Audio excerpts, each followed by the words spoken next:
Hello, and welcome to Thirsty or Nah. I chose this title because it reminded me of when I was young and hungry, and my mom would say, "Go make a sandwich," and I would say, "But I don't want a sandwich," to which she'd always respond, "Then you're not hungry." The same goes for water. If you're ever in a survival situation needing water, and you're truly thirsty, you will drink what you find, whether or not you have the ability to clean it. For my project though, let's assume that you're lucky enough to know how to and have the right materials to clean it. Thankfully it's not raining right now, so we can actually do this. Speak up. No. Shit. My glasses are fogging up. For my workshop, I focused on getting water from 3 different sources. These are the 3 different sources before I cleaned them.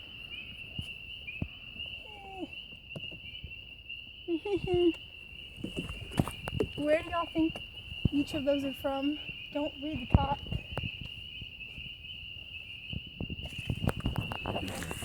The pond. The waterfall. Waterfall. Which one's from away? Got this in, Tap water. obviously. And we got this in, Running stream. and got this in. The pond. Also running stream. Pond. Cool, yeah, alright. Which of those that you listed do you think is best to drink? The running stream. Running Chris. The same. What about you? That one. Alright, why? How do you know? Filters through the rocks What? and the sediment. Cool. Yeah, he's smart, man. Wait, my glasses are so foggy. Alright, so where these really came from, this is disgusting stagnant water. There's like a lot of decayed organic matter, is kind of how you can tell. And I heard the same thing twice, but I just lied. This is the unclean stagnant water, and this is the groundwater, because it's nasty. And yeah, y'all are right, this is the running water. Woo. Which one do y'all think is the worst to drink? Of the ones that say groundwater, stagnant water, and flowing water. Well, you said disgusting stagnant water. Yeah, you go. Yeah, okay, fine. Most people tend to think groundwater is the worst because it looks dirty, and I guess it is dirty since there's dirt in it. But it's just a bunch of decayed organic matter that doesn't really hurt you. Stagnant water is the real threat because it isn't part of a larger body of water. It typically collects from random places and makes a home for bugs to breed in and spread disease. So an example would be mosquitoes. They breed there and they carry parasites to the well-known malaria. And even though malaria has decreased 42% globally, it's still a possible threat. Along with that, stagnant water smells bad because the oxygen levels are so low that things can't live in it. Plants and organisms die and rot. Why drink water that's so bad something can't live in it? Alright, so here are my examples of clean water. Here's boiled and filtered clean stagnant water. We have the boiled running water. And filtered and boiled groundwater. Still looks pretty nasty, but yeah.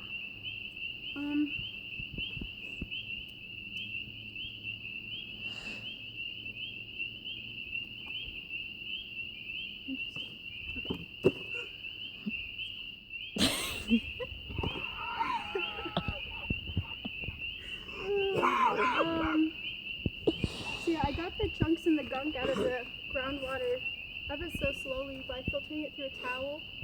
And oh yeah, I boiled them in these glass bottles that I found in the Greenwood, but we won't be doing that today.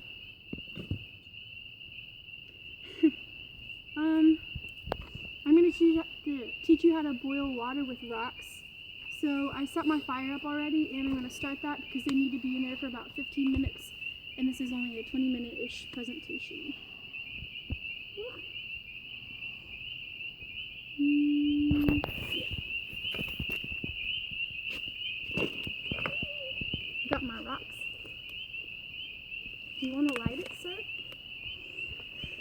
your hand in there. And... Yes, apparently. Sir.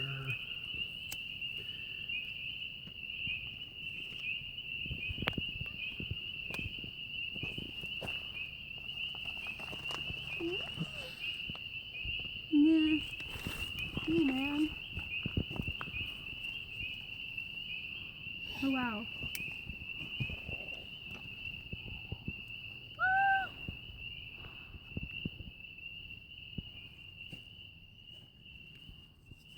Let's get this going. I almost grabbed my script to put in there. That would have been great. Ad lib it. Ad lib it. I would have cried. We believe in you. Oh, yeah. Looks like you got it going. So once we get this going, I'm going to put the rocks in, and they need to be in the hearth. That's like the center of the fire on top of all the coals. And like I said earlier, the workshop's about 20 minutes, and they need to be in the fire about 15 minutes. Also, the rocks that I've been using, I've used 2 or 3 of them so far, not the other ones. And I made them, I dried them out in the dorm because if you use wet rocks, they're gonna explode and you'll probably get hurt a lot. There's also no cracks in the 3 I've been using, but we'll figure out in this process if the other ones explode. It's gonna be great. Yeah. So I'm gonna get this going in this.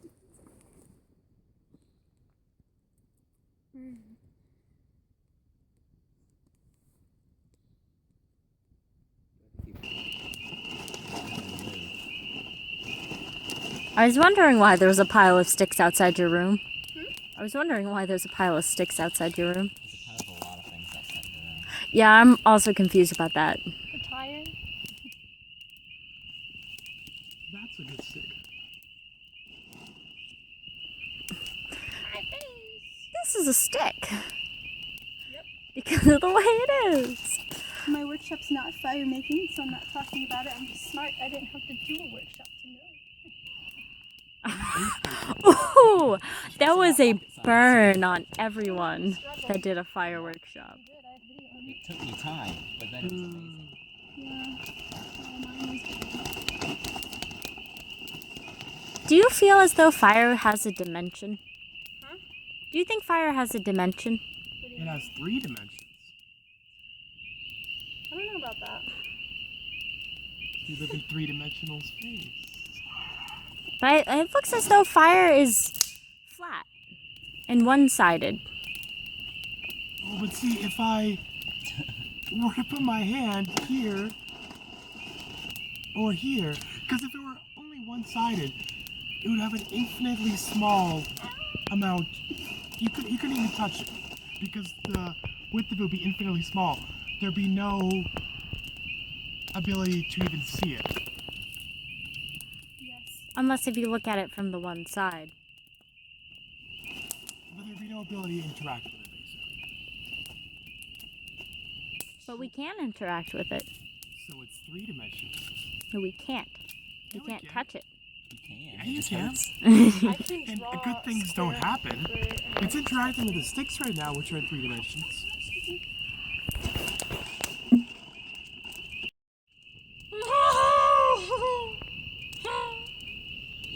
Don't put a fiery stick next to me. It's in the fire. It's been in the fire. Right, I'm gonna stick some rocks up in here. Yeah. That was supposed to be in the middle. They're gonna melt. Not melt. Get in the middle. They're gonna explode.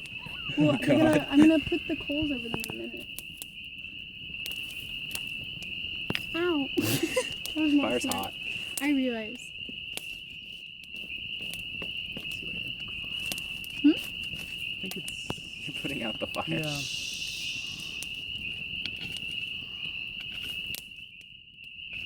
Like I said, you want them in the coals, not the fire.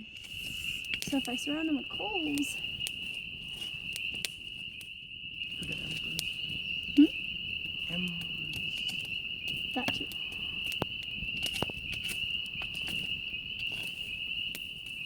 These birds are not happy. there is a fire where they are living. Like, that kills things. Like the food they eat. Or them. The smoke. It's not important. I'm gonna come around real quick. Fire is much like water in this aspect. Fire and water both provide life and nourishment, but they both can suffocate us. Please tell me you're recording. This is Sammy, like, on a normal day. I love her. I love you too. I'm gonna miss you a lot over the summer.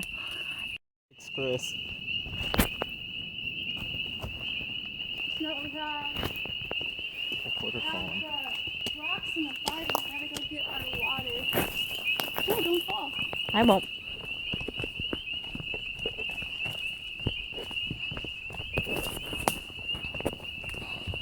Chris is with the fire so it doesn't touch any fire.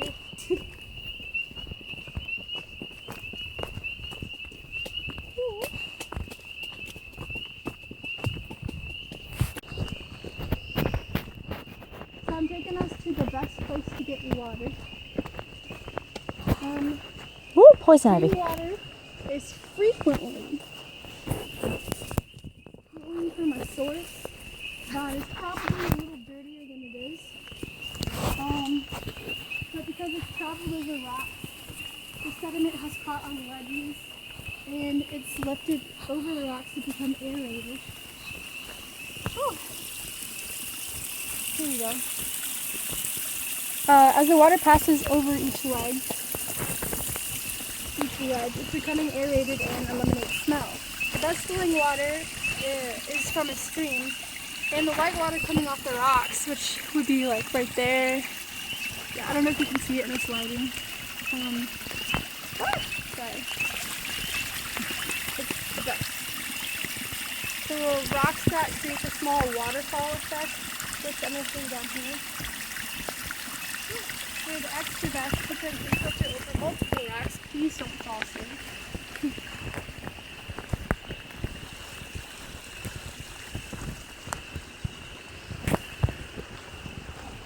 To find a stream in a survival situation in the first place, you'd be very fortunate. To do that, however, you need to know what could indicate that. Obviously, stopping and listening to your surroundings can help you hear rushing water in the distance.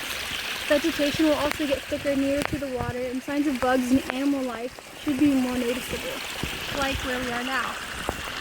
There are all these like low-lying flower things and creeping vines and grasses. And water.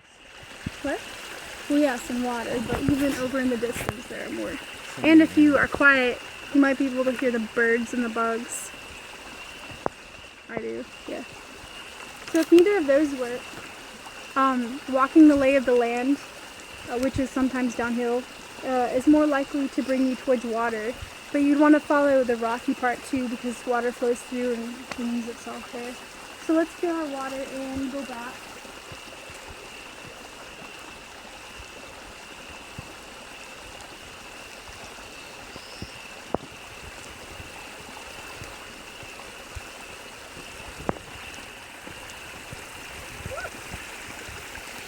Get up the base.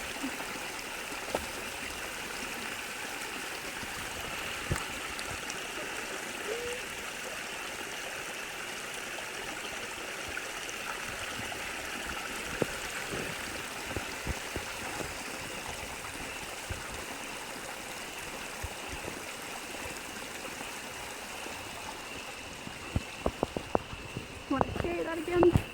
Thank you. You are the bearer of life. Alright. So we have our water. Yeah. Instead of doing like a single person amount of water, we're gonna do like a group thing. That's why there's more. Alright. Still have a breath, it's sad. While we wait for these to be ready, the rocks, I mean, I'll talk about the indicators for groundwater and stagnant water a little bit more. For groundwater, it's more likely to find water in places where the area is muddy.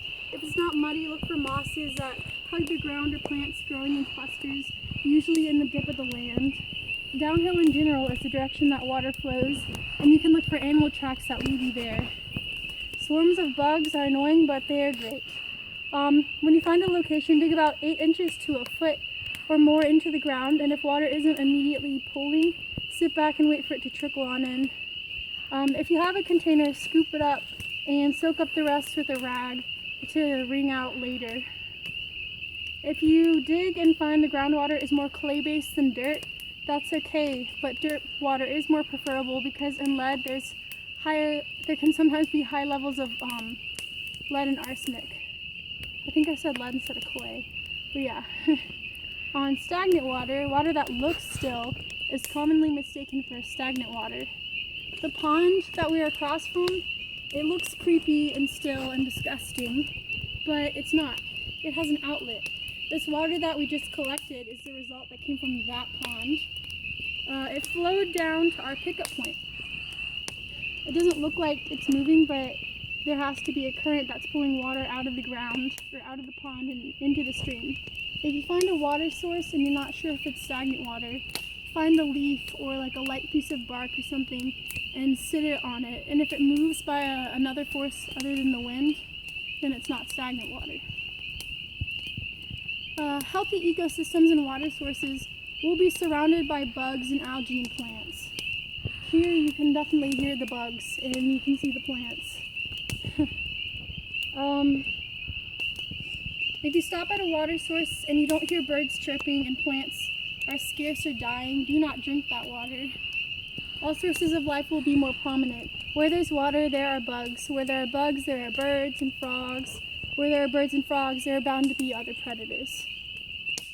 As far as disease and sickness goes, E. coli and Giardia are the biggest waterborne worries in the United States. E. coli and Giardia are both passed through the intestines of people and animals. The differences are that E. coli is a bacteria that more often shows up in runoff from agricultural sites due to natural fertilizers, cow shit, seeping into the water. In raw foods, in foods like raw milk or meat, dairy or raw vegetables that have made contact with feces, if they're eaten, then they can infect the host. Giardia is a bigger worry here because it can infect any being's fecal matter, not just those in agricultural areas. Any bird, dog, human, or whatever else that poops in or near water poses a threat for that source of water getting Giardia. If ingested, the parasites cause extreme diarrhea, and diarrhea is not something you want to deal with if you're already in a survival situation needing water. You lose more water than you would have drunk in the first place. So yeah. I'm teaching rock boiling because in a survival situation, we more than likely won't have a glass bottle to boil in. Rock boiling can be done on any surface with an indentation as long as when you put the rock in, the water doesn't overflow. I attempted to make a natural bowl out of a stump that I cut off of a branch, but that's a pain and I gave up. But not really. I'm just not going to have it done for this project. I'm still going to do it. Anyway, I think these are about done, so. When I practiced this, I used a bundle of leaves and reached into the fire, but because I don't want you guys to hate me, I brought tongs, so you can do that. Disclaimer though, the CDC says that you don't actually need to boil water for it to be cleaner. Boiling is only an indicator for us that the water has been heated to the point necessary, and it's only because we only use boiling because we don't carry around thermometers all the time to track the exact temperature of water. So yeah, hopefully this works this time. Where to put my tongs? Cool. Who wants to go first? I can. Enthusiasm. Closer to you. Can you see that well? No. Who has my flashlight? It's right there. Chris, could you focus that on the water? Here, I can. Okay, is that? Ooh, do you want me to go first? I can go first. That would work.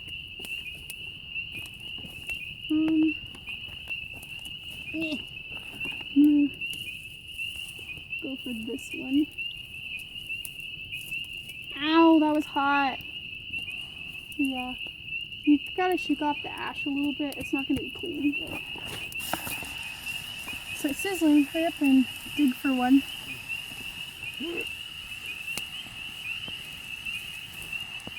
Shake off this stuff. Right. And try to set it like there on its side. Woo! Alright, can I have it real quick? Chris, do you want to get one? I think there's a larger one in there. Over here. Yeah, go for the middle one. Alright. So it's already sizzling, which is a good thing. It's a good sign. Hopefully we can get one more in there.